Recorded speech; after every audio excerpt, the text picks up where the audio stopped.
What's a video game series you love that has faded into obscurity? For me, there's several. Splinter Cell, Sly Cooper, Legacy of Kain, and Silent Hill until recently. But there's one game I absolutely loved back in my teenage years that didn't quite make as big of a splash that I wish it would have. And it's finally getting a sequel after numerous failed attempts over the last 13 years. As it's currently free for the month of July on PlayStation Plus, I thought it was the best time to tell you why you need to play this underrated game while you have the chance. Hi, I'm Mason, and today on Amateur Game Review, I'm talking about Alan Wake. Alan Wake is one of my favorite games to come out of the Xbox 360 generation. Like Stephen King, the name alone makes me think creepy, supernatural, and atmospheric. It was a change of pace from Remedy Entertainment's previous work, Max Payne 1 and 2. Instead of an action-packed crime noir following a cop who moves like he's in the Matrix, Alan Wake focuses on its narrative and building a creepy world that's home to quirky characters, a TV show ripping off the Twilight Zone, and a geriatric rock band who sound very similar to the real-life band Poets of the Fall. I've always considered Alan Wake to be an underrated gem. It was one of the best exclusives the Xbox 360 had to offer. The problem with Alan Wake is not many people played it back then, because one, it was published by Microsoft originally, so it was only available on the Xbox 360 at the time, until the PC edition released in 2012, and it wasn't until the remaster in 2021 that Alan was finally available on the PlayStation and the Nintendo Switch. 2, it released in the same 2-week time span as Red Dead Redemption and Super Mario Galaxy 2. To put it in perspective, Red Dead Redemption ended up selling 1.5 million copies in its first 2 weeks, while Alan only sold 145,000 copies in the same span of time. Oh no! To make matters worse, from what I could find online, it seems the remaster didn't exactly sell many copies either, meaning you might be curious as to who Alan Wake truly is.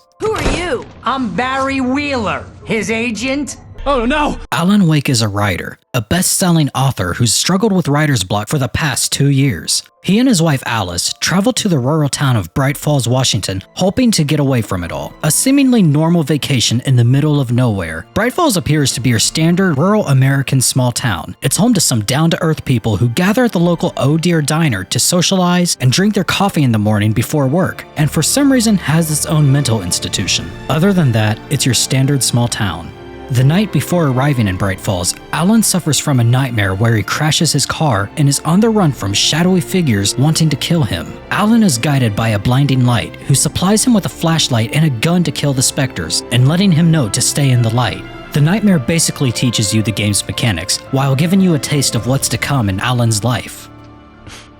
Damn it.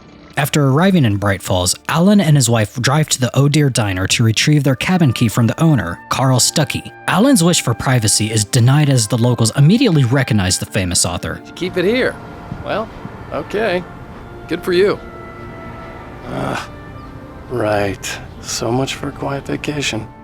Alan heads towards the back of the diner to find Carl. However, he finds a creepy old woman instead who claims Carl is out sick, but she was instructed to give him the keys to the cabin that so happens to be in the middle of a lake with an inactive volcano underneath the waters. Alan thanks the older woman and returns to the car with Alice, only for Mr. Stuckey to try to chase after them to give them their cabin's key. 10 minutes in Bright Falls and something already isn't right. As Alan and Alice settle into their home away from home, Alice tells Alan she has a surprise for him upstairs. Alan goes upstairs to find a half-naked Alice, however, she lets him know quickly that she isn't the surprise, much to Alan's dismay. His real surprise is in the study across the hall, a typewriter. Alan is angry. This was supposed to be their vacation. He wanted to relax and focus on writing later. Alice presses Alan to write again and mentions how Bright Falls has its own psychiatric hospital with a doctor who specializes in dealing with artists. Realizing that their trip to Bright Falls is a ruse, Alan angrily storms out of the cabin, knowing Alice won't follow him in the dark due to her phobia. As he's outside, Alan hears Alice screaming for him in the cabin, telling him to stop.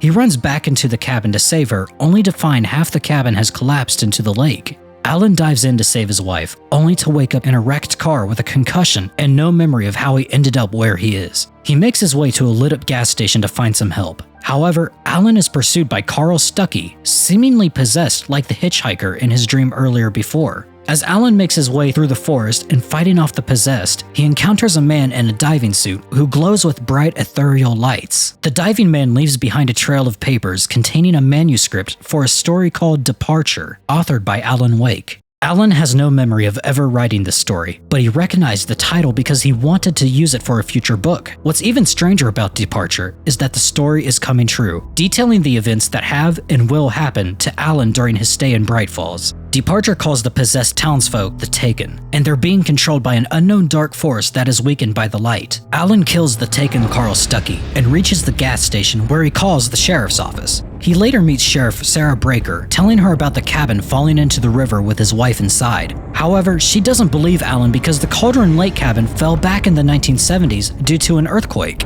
Believing that Alan is suffering from a mental break, Sarah takes him to the police station to recuperate for the night and figure out what the hell is happening to him. The next day, Alan's agent, Barry, arrives to pick him up from the police station, but Alan refuses to leave Bright Falls without Alice, who Alan believes has been kidnapped. The supposed kidnapper called Alan while he was in the police station, demanding the manuscript for Departure in trade for Alice. This is where I stop the synopsis because the story of Alan Wake is amazing, and it wouldn't be right to tell you everything that happens. It's filled with mystery, twists, and memorable moments that I want you to see for yourself, especially if you're a horror fan like me. It's as if the entire game is one big love letter to Stephen King and the show Twin Peaks, and Alan Wake doesn't try to shy away from these obvious influences. There are tons of references to various Stephen King works, as well as King's name being dropped at least twice from what I can remember. But Alan Wake isn't a copycat. It can stand perfectly on its own with its great cast of characters, great voice acting, and the meta approach to its narrative. Yeah. Alan Wake is structured like a TV show. The game takes place across 6 episodes and 2 bonus episodes as DLC. Each one usually ends on a cliffhanger, with the next episode even including Alan saying, "Previously on Alan Wake." Remedy actually wanted to release each episode individually. However, Microsoft didn't see that being a profitable strategy, but releasing it 4 days before one of the biggest video games of all time is a surefire way to max your profits. This was also before Telltale's The Walking Dead and Life is Strange brought popularity to the episodic format, so it was kind of an untested idea at the time. Come on, Barry, this is... Yeah, what the hell? The gameplay of Alan Wake is where the game might lose you. Oh no! It's a stark contrast from Remedy's previous Max Payne games. While Max Payne focuses on its action-packed gunfights and fun bullet time mechanic, Alan Wake takes a lesson from the Silent Hill playbook. Alan is a writer after all. He's not meant to enter Bright Falls guns blazing like Doom Guy does when he goes to hell, though that would be an interesting story in itself. Alan is an everyman like Harry Mason or James Sunderland. He mentions how he hadn't even held a gun outside a shooting range until his chaotic time in Bright Falls occurred. While Alan is given a gun very early on, his main weapon is an ordinary flashlight. The light hurts the Taken, and it's used to dissolve the darkness that surrounds its host. However, the host is long gone, according to the diver, so they are still a threat in his words, and need to be removed. This leaves Alan to using road flares, flare guns, and flashbangs to take out his enemies. The game does a decent job of showcasing the use of light against foes. Examples are when you're surrounded by enemies trying to turn on a generator to turn on a street light, and watching the Taken disappear around you as it finally activates, or firing a flare into the sky to burn away flocks of possessed birds. The shooting itself isn't the worst, but it's not great either. Where you aim the flashlight acts as the crosshair for your weapon, and you can aim down the sight in a way when you concentrate the flashlight's beam. However, if you use this to aim your shots, you'll waste the flashlight's battery. It's not a deal breaker because batteries are plentiful enough, but the system all around is simply flawed and could be better. You lose all of your accumulated batteries and weapons at the end of every episode, so use them as frequently as you want. There's no reason to hoard resources. I can overlook the gunfights a little bit. My main issues lie with the camera and Alan's inability to run more than 10 feet, which isn't good because most of the levels involve running down a long road or in the middle of a forest. The camera can be switched from Alan's left or right side. However, I've noticed it constantly changes automatically for no reason at all, and usually not to the side or spot I want the camera to be. Again, none of these are deal breakers. Alan Wake is still playable. The gameplay just feels like a product of its time. The game wants to make you feel as if you're controlling an average Joe like Silent Hill. Alan is a perfect shot. He can dodge incoming attacks with ease in an almost bullet time like fashion. It simply doesn't mesh well together. Then you have the terrible driving segments that don't serve any purpose other than literally moving Alan from point A to point B using some of the jankiest driving controls possible. The gameplay's strong points are when it comes to the narrative elements that move the story along and the use of lighting in its combat. It's not the worst gameplay I've ever seen, far, far from it. I'm just letting you know it is not great. Now that's what I'm talking about, yes!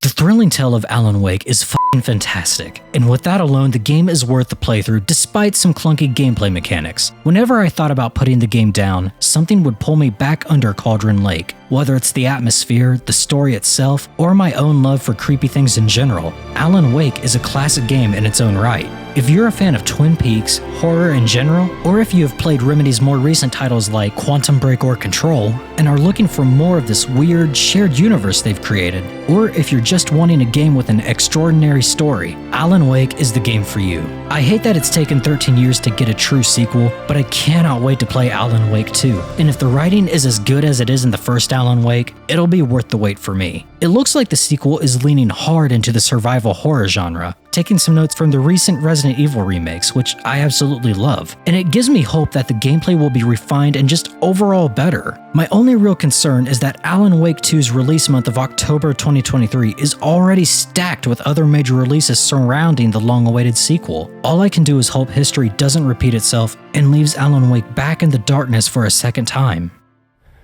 This story is a monster.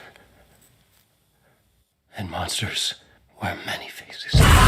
Thank you so much for watching this video. If you're a fan of horror games, or any game for that matter, subscribe. We're just 3 friends who started this channel to talk about the games we love or hate, and it's been crazy to see the support our small channel has gotten. As of right now, we're close to reaching the 2,000 subscriber milestone, and while that may not seem like much, it means a lot to us. You can also find us on Instagram and Twitter if you're interested in seeing what our normal, mediocre lives contain, as well as gaming-related content, of course. Thanks again, everyone. I'll see you in the next video.